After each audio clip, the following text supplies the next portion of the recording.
you briefly. During his 30-year career, Mr. Steinberg has represented over 150 professional athletes, and that includes football, baseball, basketball, boxing, Olympics. He's represented the number one pick overall in the NFL draft a record 8 times.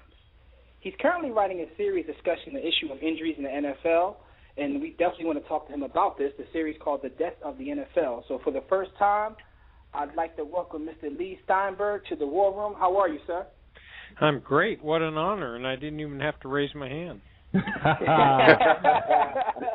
Leigh, how are you? I'm great. You know, your voice is so good. You ought to do those phone recordings for a living.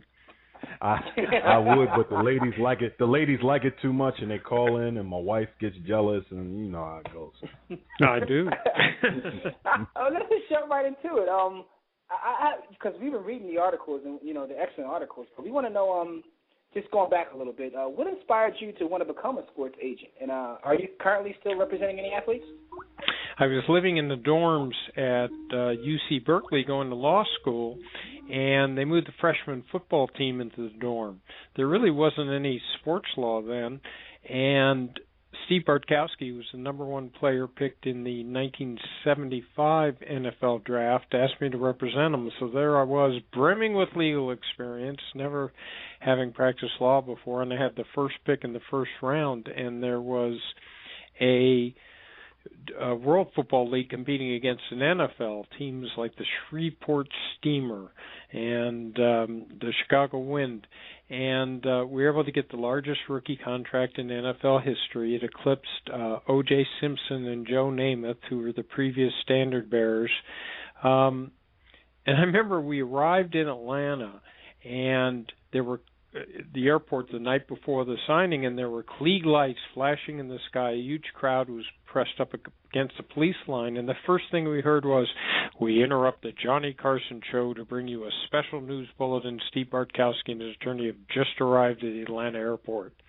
Wow. So I sort of looked at him the way that Dorothy looked at Toto when they got to Munchkin Land. I guess we are not in Berkeley anymore. But that's when I saw the tremendous idol worship and veneration that athletes are held in communities across the country. And that's where I thought, you know what, we can make a real difference if these athletes would retrace their roots and go back to the high school, college, and professional community and set up charitable and community programs and really make a difference and trigger imitative behavior. Okay. Leigh, what qualities do you look for in an athlete to determine whether or not he or she would be a good fit for representation? It's a matter of profiling. The type of athlete I want is very focused on understanding that the career span's short. There'll be a necessity to plan for a second career. They can make a difference and an impact, whether it was Warwick Dunn's Homes for the Holidays, where he made a down payment for single mothers and the first home they'll ever own, or Warren Moon's Crescent Moon Foundation, where he sent hundreds of kids to college on his scholarships, or Derek Thomas dealing with children's literacy and dyslexia in Kansas City. They have a real opportunity to make a difference, and they can build a great platform for the future. So you look into family structure, willingness to think outside the square, and for that type of human being. Because the reality is that if I'm outside that type of model, then I'm probably not going to appeal to an athlete. You're looking at you're examining character. You're examining an athlete's character. It's a critical key, because whether it was boxing, where I helped Lennox Lewis, or football with players like Troy Aikman and Steve Young and Warren Moon and Bruce Smith, those players will make an impact in the world. They will play a long time, and there'll be activity centers, and those are the people that fans really want to see in the endorsement world. Sure. Leigh, this is B. Austin. True honor to have you on. My question is, we're fairly certain that there are distinct differences in representing a motorsports driver versus a boxer versus an NFL player versus an NBA player, etc. Can you speak on some of those differences and how you've been able to balance the needs of so many clients in your portfolio across the variety of sports? There are big differentials. NBA players, for example, where I represented Craig Anthony and John Starks and Wayne Simeon and Austin Crozier, that tends to be much less a team sport because these players have been identified very early in their lives and courted by AAU teams and endorsers and colleges, and that it is much more hands-on than, say, football. And boxing, where I worked with Oscar De La Hoya and Lennox Lewis and a little bit with Evander Holyfield, is a sport where part of it is dealing with their entourages, which can be quite extensive, and it's much more political. In football, I probably should have gone to med school instead of law school to really be able to help the players, because the injuries are so severe that a large part of it is counseling athletes through injury, getting them second opinions, and all the rest of them. In individual sports like golf and tennis, a lot of it there's no ability to negotiate the purses, so most of it's about endorsements. Gotcha. So definitely a variety of experiences and different nuances that you kind of have to master in each arena. You're well known for your philanthropic efforts. It is even documented that you insist that your clients' contracts include clauses that require them to give back to their hometown, high school, universities, or charitable foundations. And you talked about that a little bit. How have you coupled this message within the advice and strategies that you offer to your clients in a manner that kind of convinces them to do the right thing?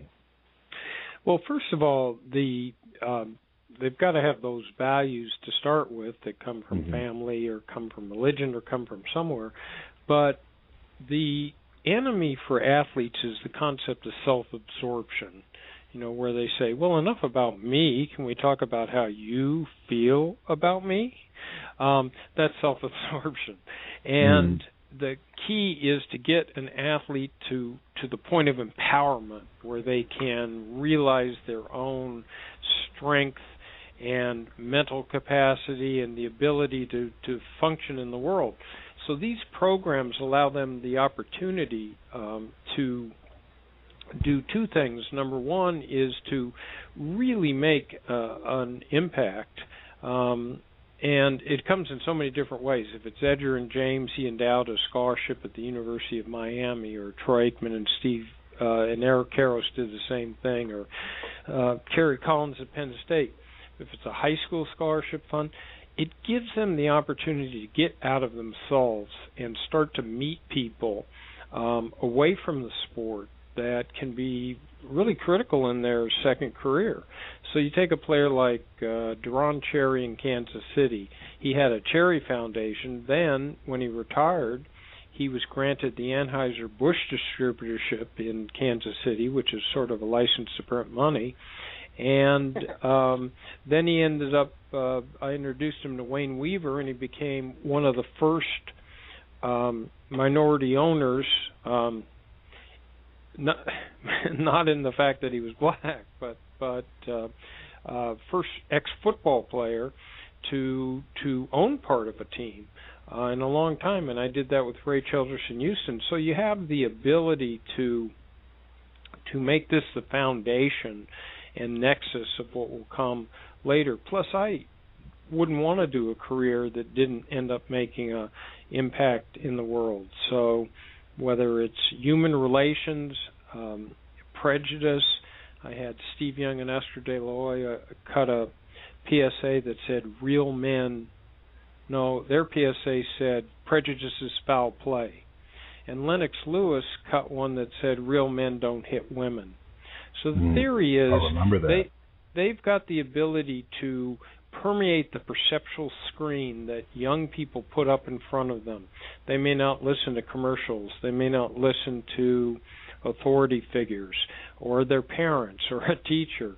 But if you can find the right symbol, they can make an impact and actually trigger positive change. So this is the work that is critical for them to do, so that they develop every part of their personality and are able to be very successful. And so when you look at them in years, they're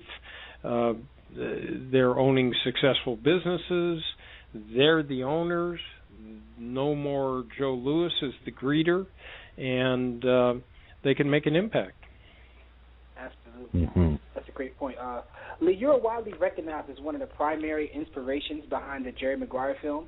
You even made a brief appearance in the movie, but we would like to know, did they consult with you while making it, and do you think the end product was an accurate portrayal of the life of a sports agent during that time period? You know things have changed, but... Well, actually, Cameron Crowe, the director, called me in '93 and asked if he could follow me around like a fly on the wall to do a film that would feature as its lead character a sports agent. So he went to the '93 draft where I had Drew Bledsoe. He came up when we went with and met with Bill Parcells. He came to Pro Scouting Day at SC. He came to my Super Bowl party. He came to a series of games with me, and he came to the league meetings in 1993, and he would be a fly on the wall, or I'd introduce him to people, but then I told him stories, just hours and hours of stories, and he spent time in my office, and then once he had written the script, I had to vet it to make sure that the willing suspension of disbelief that's necessary to keep you in a film and not think it's a lampoon or a spoof wasn't hurt. And then they came to my office and they took my yellow legal pads. They took pictures where my head was next to Drew Bledsoe, and then it was replaced by Tom Cruise's head. They took my my awards, and suddenly they became Jerry Maguire's. They took a picture out the window of our office that became the backdrop. And then I actually had to do things on the set, like Jerry O'Connell, who was the quarterback. I had to show him how to throw a football because he had gone to NYU and he was an actor. And then I took Cuba Gooding Jr. with me down to the Super Bowl in Phoenix, and I made him pretend for the whole week he was just a wide receiver, and he was a client of mine, and got him, into role. So, it was a lot of life that went into that, and I'm the technical consultant on the film and got the screen credit and all the rest of that. After that, I worked on Any Given Sunday with Oliver Stone that had Al Pacino and Cameron Diaz. Jamie Foxx. Well, I was getting to that because there was a rapper who I won't identify who was the original quarterback, and so Oliver kept asking me what I thought of his throwing, and I said, well, not to be sexist, but he throws like a girl. So they brought all these people in and worked with them, and at the end of it, Oliver said, well, what do you think? I said, Oliver, I represent half the starting quarterbacks in the NFL. If you want to double this guy the whole movie, go ahead. But you certainly can't film him in action scenes. So they fired that rapper, and that gave a young comedic actor his first dramatic opportunity, and that was Jamie Foxx. Yeah, wow. Wow. And both of those are two of our favorite movies. Okay, Leigh, let's switch gears to your thoughts on the most pressing issue in the NFL. What is the primary reason that you've gone as far as labeling the concussion issue in the NFL a ticking time bomb and potentially the death of the NFL? Because back in the 80s, I would watch my players get concussions. We'd go to doctors. There were no answers. And as late as 1994, Dr. Elliot Pellman, who was the league physician, said that there was no problem with concussions or multiple concussions, no long-term health consequences they could find, and one close to another didn't make any difference, so you could get popped twice week to week, and that they didn't find any compelling evidence about that, so players didn't know. I got so concerned because I felt like I was an enabler helping people I loved and cared for, and saying I was helping in their lives, but all I was doing was making them money and developing a second career. I couldn't protect them from this. So we went to, I held a series of concussion conferences in Southern California in the 90s, in Newport Beach, and then one in Los Angeles, where I got the leading neurologists from across the country. And they still didn't really have the results, but we asked that blocking and tackling with the head be taken out of the sport, that we have a neurologist on the sideline, a whole white paper. Not much changed. So I did it again in 2006 with the Concussion Institute up in the Marina del Rey in Los Angeles, and then we had the goods. I had the neurologist had reports that said 3 or more occasions a exponentially higher rate of Alzheimer's, premature senility, dementia, ALS, greatly elevated rates of depression. And it started to strike me that this was a ticking time bomb, because most concussions aren't even identified. So that if you take the fact that an offensive lineman hitting a defensive lineman at the beginning of every play creates a low-level concussive event, and the definition of concussion is not being knocked out, it's a blow to the head or neck occasioning a change in brain function, then theoretically you have players who in high school, college, 20 home games, 70 plays a game in practice, could suffer 10,000 subconcussive hits without one ever being diagnosed. And the truth is 99% of the concussions are not diagnosed. So I became terrified about it, and we pushed the NFL, and Goodell has done more than all his predecessors combined, but the basic problem is that we've discovered chronic traumatic encephalopathy, which has ended in a syndrome that has had, the Dave Duersons and Junior Seaus kill themselves. We've had, this is going to be startling damage. It's not just the NFL, it's every sport that has collision, and it's the college and high school level too, because those young brains are still in formation. So the how it threatens football is a couple ways. First of all, you ultimately, once all this information gets out, unless they dramatically change, are going to have parents, like Tom Brady's father said, not having their children allowed to play football. And the second part of it is these lawsuits have a real chance of winning, and it puts economic liability, insurance liability that could make it prohibitive to play professional football.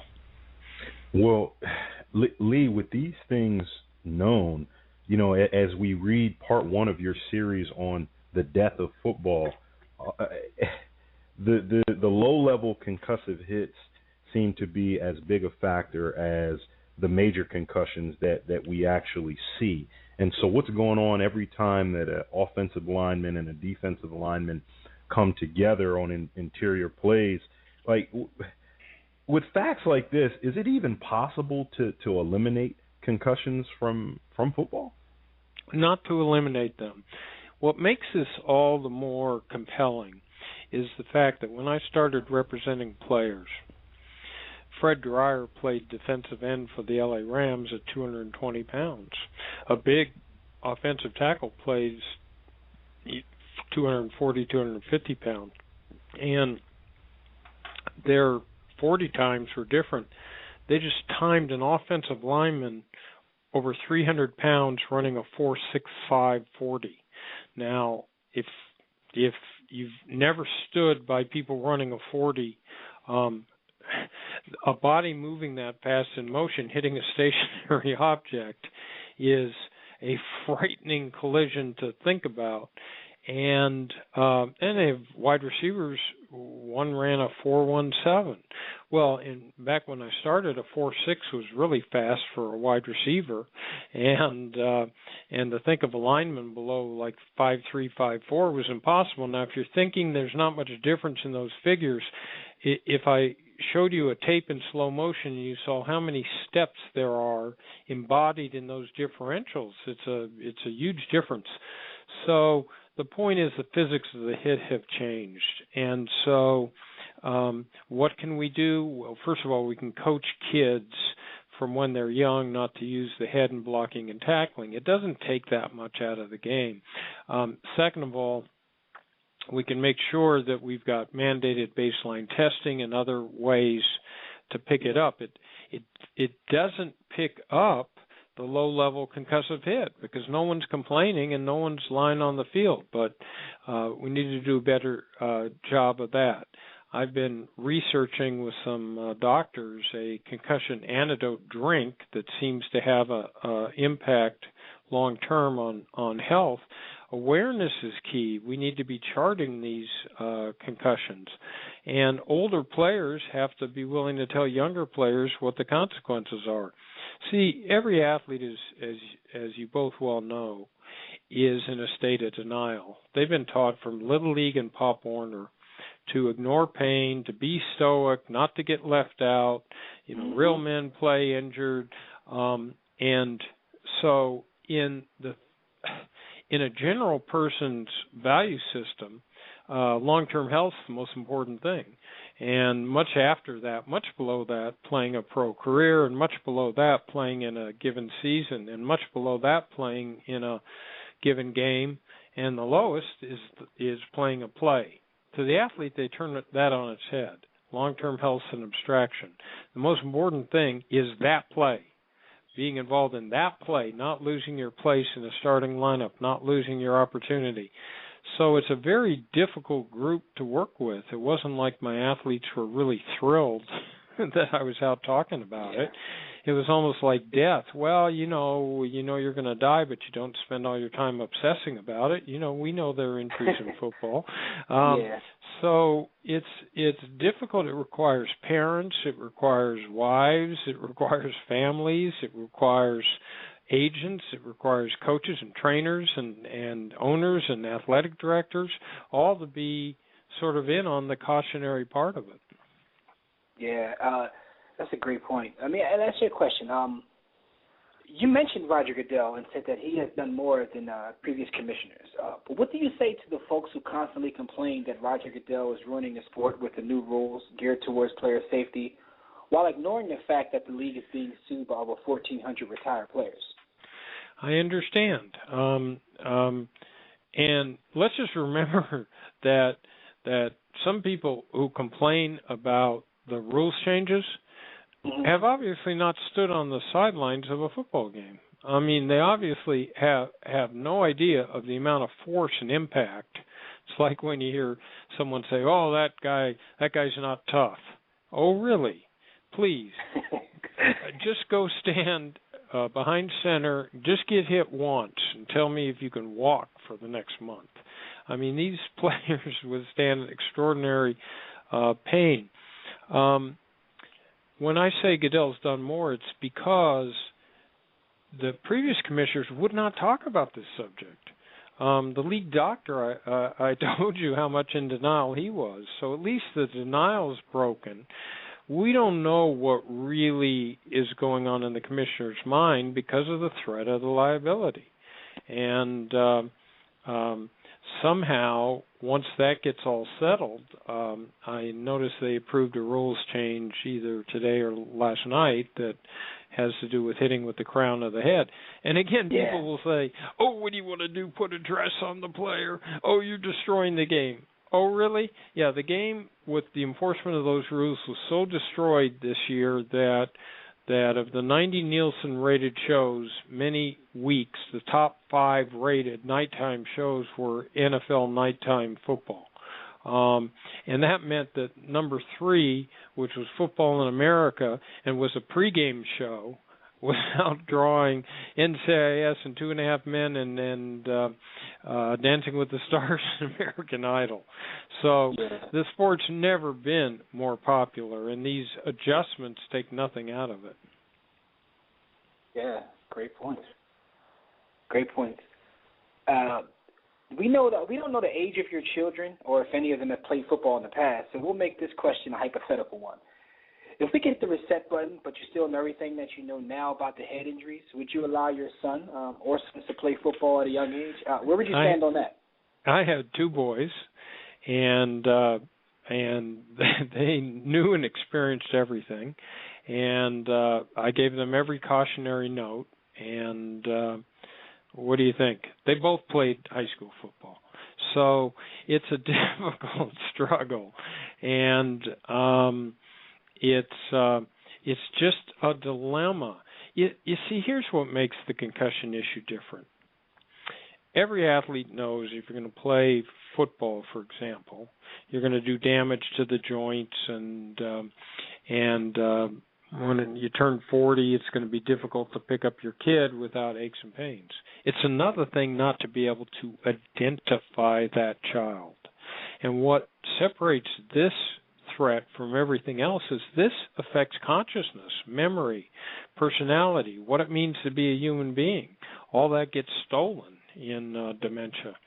And it's very difficult. So if we can invest millions of dollars and figure out how to send a space ship to Jupiter or Mars, we can surely invest better in helmetry, face guards, preventative substances, and many other ways to try to deal with this issue. Yeah, this is true. This is absolutely true. We just had a question pop in on Twitter before we get you out of here. Sid Ziegler of Outsports.com.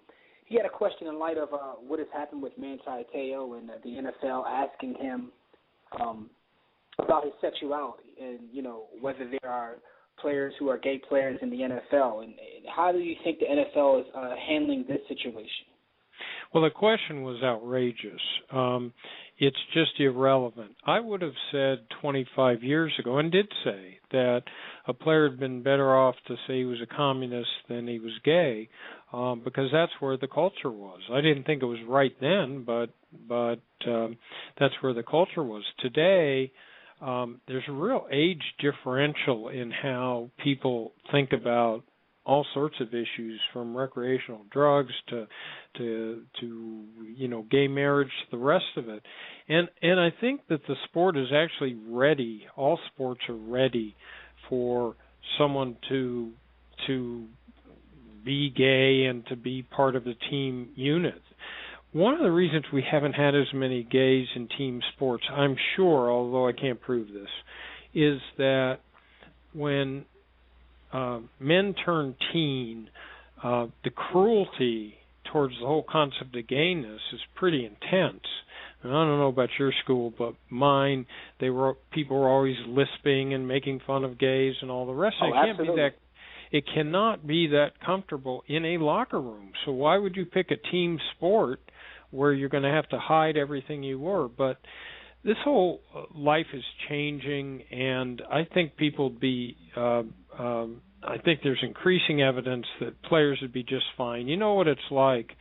You guys are too young, but there was actually a time when they didn't allow blacks in Major League Baseball.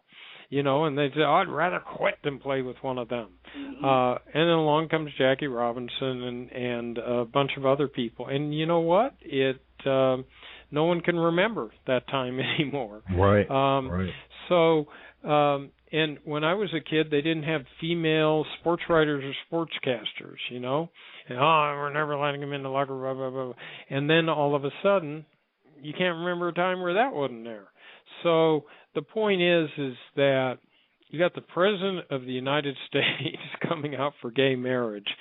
Somehow, I think athletes can handle it. Yeah.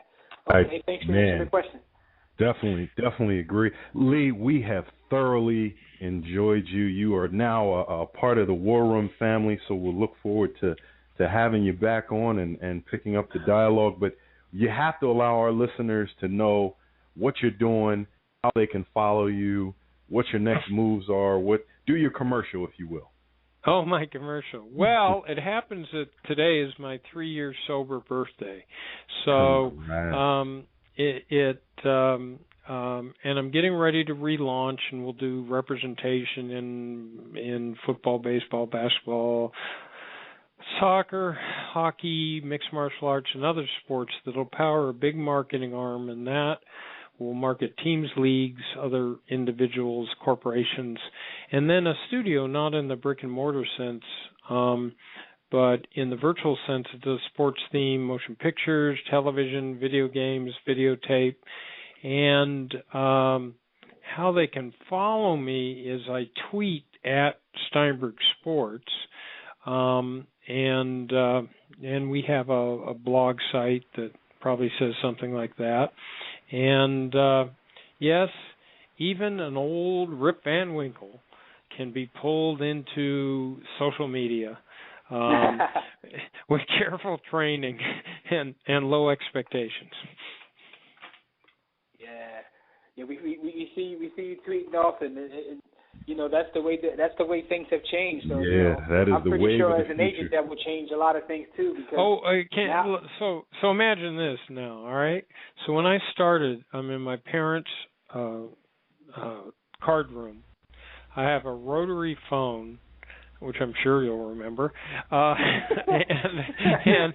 if you called me and I was on the line, it did a strange thing. It rang busy, and I was my own secretary. I typed on a typewriter. Again, I'm sure you remember those, an electric typewriter, and there were no cell phones. So, you needed a big roll of coins.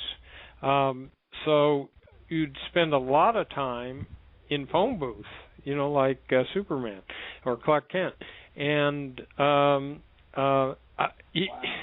someone who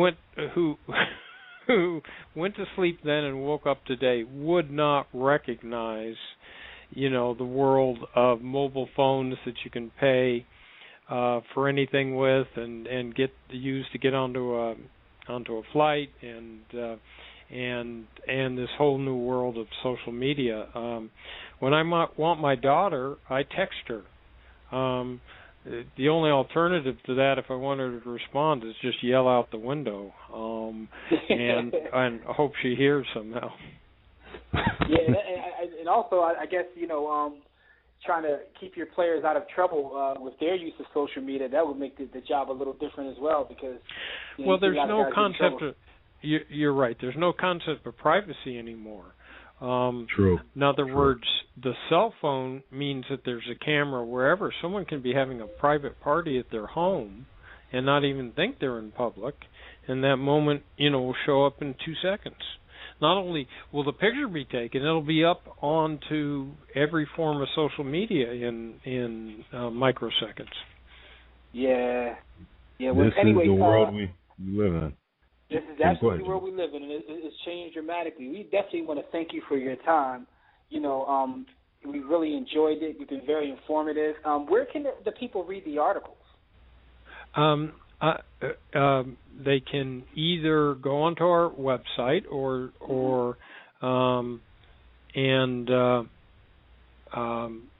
he was let me see. I write on Forbes.com, Yahoo.com. A lot of times they go up on the Huffington Post. Yeah, you're all over the place. So, as a matter of fact, what we'll do is this, Lee. We'll post them on our website for all of our listeners so they can, read your articles, because they were very informative, and it kind of gives you a different look at what's going on in the NFL. But we'll post them for our audience and, give them your Twitter address or what have you. But we definitely want to thank you for your time, and we appreciate everything that you've done and that you're going to do, coming up in the future. My pleasure, guys. Absolutely. All right, take care. Bye-bye. Leigh Steinberg, everybody. Wait, it's the War Room with 5 nights at the round table. 5 Philly guys diversified and educated.